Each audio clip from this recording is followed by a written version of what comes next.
بسم اللہ الرحمن الرحیم۔ طوفانی ہواؤں کے شور میں جب میں نے اس سے پوچھا کہ کیا اسے کبھی کسی سے محبت ہوئی، وہ ہنس پڑا، کہنے لگا محبتوں کے جلوں میں پیدا ہوا تھا اور انہی کے درمیان مروں گا۔ اس نے مجھے اپنی کہانی سنائی۔ اس نے کہا جس محلے میں اس نے ہوش سنبھالا وہاں کے لوگ غیر معمولی طور پر ایک دوسرے سے محبت کرنے والے تھے۔ ساتھ جڑے گھروں میں رہنے والے ہم 3 بچے ایک دوسرے کے ساتھ کھیل کود کر بڑے ہوئے۔ میں عبدالحمید، عروسہ محبوب اور تیسرا راحت شمیم۔ راحت ہجڑا تھا۔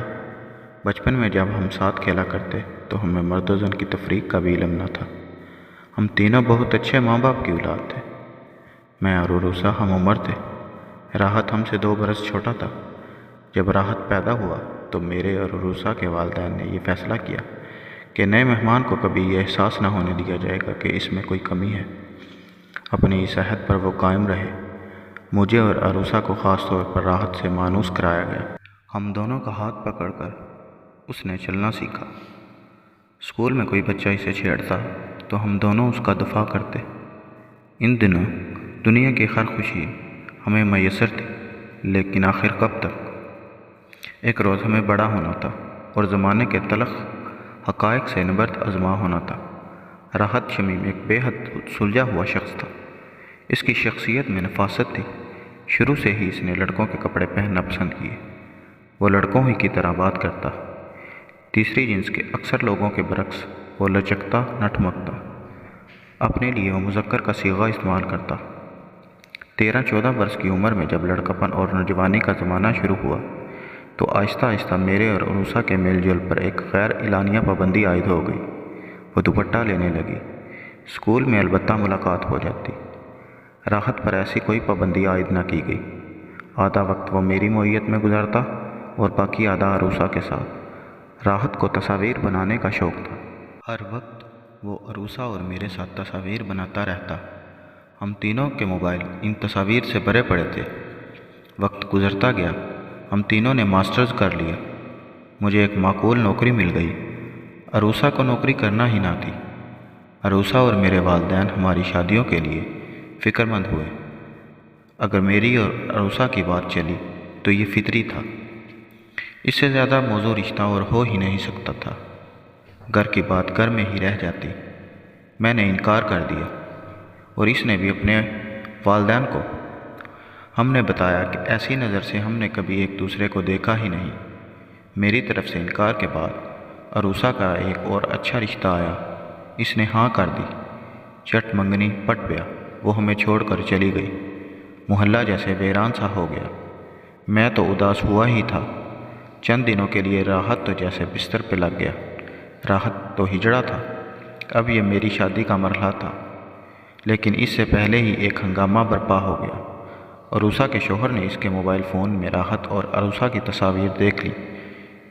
اکثر جگہ پر دونوں مسکرا رہے تھے۔ راحت ہمیشہ لڑکوں کے سے کپڑے پہنتا، لڑکوں جیسے بال بناتا۔ عروسہ کے شوہر نے اسے اس کے ماں باپ کے گھر بٹھا دیا۔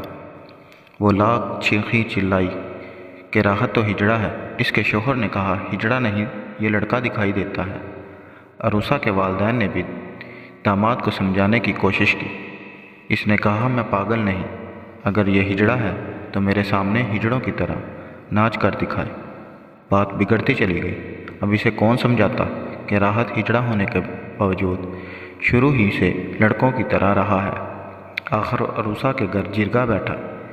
اس کا شوہر بھی وہاں موجود تھا جب اچانک راحت وہاں آیا۔ سب نے اپنی انگلیاں دانتوں میں دبا لیں۔ اس نے لڑکیوں کے کپڑے پہن رکھے تھے، خوب میک اپ کر رکھا تھا۔ اس کی چال میں نزاکت تھی۔ اس سے پہلے کہ کوئی کچھ کہتا اس نے اپنے موبائل پر گانا لگایا اور ناچنے لگا۔ ایسا ناچا کہ پیشہ ور ہجڑے بھی کیا ناچتے ہوں گے۔ ناچ ناچ کر وہ پاگل ہو گیا۔ سب پتھر کی طرح ساکت بیٹھے تھے۔ آخر موبائل خاموش ہوا تو اس نے عروسہ کے شوہر سے کہا جیجا جی، میں جنت کی چڑیا ہوں اور عروسہ تو میری سہیلی ہے، غصہ جانے دیجیے۔ وہ ہنس پڑا اور عروسہ کو ساتھ لے گیا۔ وہ تو چلے گئے۔ اس روز محلے میں سب دیر تک روتے رہے۔ شروع سے راحت لڑکوں کی طرح ہمارے ساتھ رہا تھا۔ حالات کے جبر نے جب اسے ناچنے پر مجبور کیا تو ہمارے دل زخمی ہو گئے۔ میں راحت کے گھر گیا، وہ میرے کندھے پر سر رکھ کر روتا رہا۔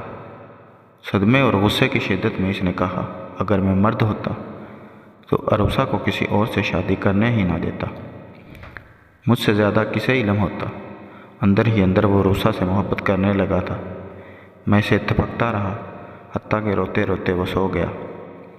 پھر میں واپس گھر آیا۔ اب مجھے اپنا ذاتی دکھ منانا تھا۔ ذاتی دکھ؟ میں نے حیرت سے پوچھا، تمہارا کیا ذاتی دکھ؟ خاموشی سے وہ سوچتا رہا۔ برف کا طوفان تیز ہو چکا تھا۔ اس نے کہا، میں بھی عروسہ سے محبت کرتا تھا اور وہ مجھے چاہتی تھی۔ ہم دونوں نے شادی نہ کرنے کا فیصلہ راحت کی وجہ سے کیا۔ اگر ہم آپس میں شادی کر لیتے تو راحت صدمے سے ہی مر جاتا۔ ہم نے شروع سے ہی اسے برابری کا درجہ دیا تھا۔ اگر ہم شادی کر لیتے تو وہ کہتا کہ مرد اور عورت ہونے کی وجہ سے ہم اپنی خوشیاں پانے کے لیے آزاد تھے، اور ہجڑا ہونے کی وجہ سے اس کے نصیب میں کوئی خوشی نہیں۔ دوستی قربانی مانگتی ہے میرے دوست۔